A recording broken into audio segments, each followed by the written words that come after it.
Every website has got to have a cookie banner in some way, shape, or form to inform visitors on what sort of tracking that you use on them. And one thing that a lot of clients will ask me is how do I actually change what is inside that banner? We have a specific policy that we need to link to, or we have certain verbiage that we need to put in there, and they just they don't know how to do it. So it's really simple. I'm going to show you how you can change that content in about 10 seconds. So first off, we just need to go under website to pages, and then under there we go into website tools. We click on cookies and visitor data, and then we just need to click here on customize. Then you can do your standard like where it's positioned, etc., etc.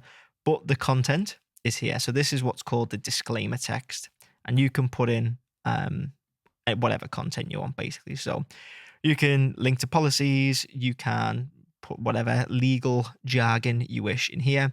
Once you're happy, let's just put some mock stuff in. I am tracking you. Tracking you. Hit save. There you go. You can see it's updated immediately on the cookie banner. Lovely jubbly.